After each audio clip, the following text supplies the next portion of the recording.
हरिपुर गांव में माया अपने पति रघुविंद्र और अपने दो बेटे राजू और राकेश के साथ रहती थी। राजू रघुविंद्र का सौतेला बेटा था। रघुविंद्र उसे बिल्कुल पसंद नहीं करता था, इसलिए उसने राजू को अनपढ़ रखा और राकेश को शहर में पढ़ाई के लिए भेज दिया। राजू के बचपन में ही माया के पहले पति त्रिलोक की मृत्यु हो गई थी।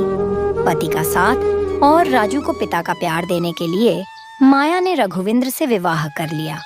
माया को पति का साथ तो मिल गया, लेकिन राजू को पिता का स्नेह नहीं मिला। रघुविंद्र राजू को केवल एक नौकर की नजर से देखता था, इसीलिए वह हमेशा राजू को घर और खेतों के काम में व्यस्त रखता था, जिसमें माया भी उसका पूरा साथ देती थी। अब राजू माता पिता के होते हुए भी अनाथ की तरह जीवन व्यतीत कर रहा था, परंतु राजू को इस बात का कोई दुख नहीं था। वह दिल से अपने माता पिता की बातें मानता और उनकी सेवा करता था। एक दिन राकेश ने रघुविंद्र को फोन किया और कहा, पिताजी, शहर में मुझे नौकरी मिली है, लेकिन उससे पहले मुझे पेनाल्टी के तौर पर 25 लाख रुपए जमा करने होंगे। आप कुछ भी करके मुझे 25 लाख रुपए भेज दीजिए, वरना भूल जाइए कि आपका कोई बेटा भी था। रघुविंद्र घबराते हुए बोला, अरे तुम चिंता मत करो बेटा, मैं कुछ करता हूँ, बस मुझे 2 दिनों का समय दो। रघुविंद्र मन ही मन सोचने लगा, अब मैं 25 लाख रुपए का इंतजाम कहाँ से करूं? मेरे पास तो जायदाद के नाम पर केवल यह घर था, जिसे मैंने पहले ही राकेश की पढ़ाई के लिए साहूकार जी के पास गिरवी रख दिया है। तभी रघुविंद्र के चालाक दिमाग में एक विचार आया। वह सोचने लगा, अब राजू ही 25 लाख रुपए का इंतजाम कर सकता है। उस रात जब राजू खेत से लौटा तो रघुविंद्र बड़े प्यार से बोला, बेटा तुम आ गए, आज हम साथ बैठकर खाना खाएंगे। और बेटा, हम दोनों ने तुम्हारे साथ जो बुरा व्यवहार किया, उसके लिए हम तुमसे माफी मांगते हैं।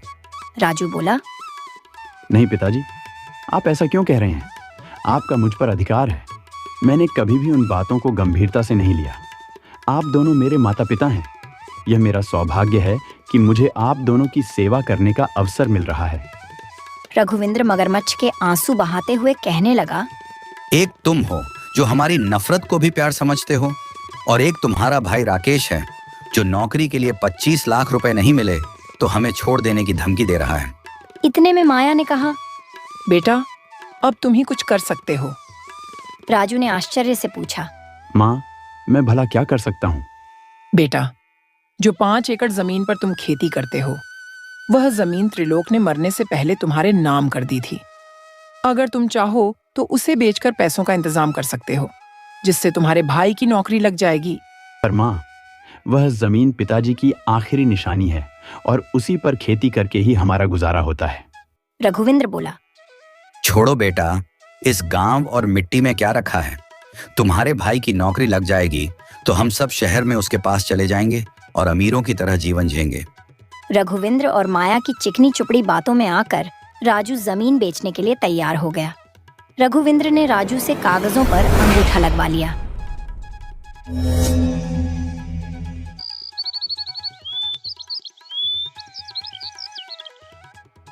इस बीच राजू की शादी एक गरीब लड़की लक्ष्मी से हो गई। एक दिन रघुविंद्र ने कहा, माया, काफी समय हो गया, लेकिन राकेश का कोई समाचार नहीं आया। आखिर कब तक ऐशो आराम की जिंदगी छोड़कर इस निकम्मे राजू की बनाई झोपड़ी में रहेंगे? माया ने कहा, अजी, आप भी ना, बड़ा अफसर बन गया है मेरा बेटा, उसे काम से फुर्सत नहीं मिलती होगी। रघुविंद्र बोला, बात तो तुम सही कह रही हो, भाग्यवान, लेकिन अब इस झोपड़ी में रहा नहीं जाता। मैं अपना आखिरी समय अपने सगे बेटे राकेश के साथ बिताना चाहता हूँ। अगले दिन सुबह माया ने राजू से कहा, बेटा, हमें राकेश के पास शहर जाने का इंतजाम कर दो। अब इस झोपड़ी में रहा नहीं जाता। हम अपना बाकी जीवन राकेश के साथ बिताना चाहते हैं। पर माँ, पिताजी, क्या हमारी सेवा में कोई कमी रह गई? नहीं बेटा, बस हम यहाँ से जाना चाहते हैं, और तुम चिंता मत करो, हम जल्द ही तुम दोनों को भी वहाँ बुला लेंगे। नहीं माँ, हम वहाँ नहीं आएंगे। आपको तो पता है, गांव की मिट्टी की जो खुशबू होती है वह शहर में कहाँ मिलेगी। वहाँ मेरा सांस लेना मुश्किल हो जाएगा। हम यहीं रहेंगे। अगले दिन राजू ने रघुविंद्र और माया को शहर राकेश के घर पहुंचा दिया। राकेश रघुविंद्र और माया को देखकर चौंक गया। अरे माँ, पिताजी, आप दोनों यहाँ? रघुविंद्र ने कहा। हाँ बेटा, अब हम राजू के साथ नहीं रहना चाहते। अब से हम तुम्हारे साथ रहेंगे। माया ने पूछा, बेटा ये कौन है? राकेश ने हकलाते हुए जवाब दिया, ये मेरी पत्नी श्वेता है। बेटा, तुमने शादी कर ली और हमें बताना भी जरूरी नहीं समझा? वो सब मैं बाद में बताऊंगा, पहले आप नहा धोकर आराम कीजिए। रघुविंद्र और माया के जाते ही श्वेता ने गुस्से से कहा, यह क्या कह रहे हो? अपना रहन सहन देखो और इनका हुलिया देखो। मैं इन्हें एक पल भी बर्दाश्त नहीं कर सकती। राकेश ने कहा। अरे स्वीटी, एक बार सोचो, शहर में नौकर मिलना कितना मुश्किल होता है और कितने महंगे होते हैं।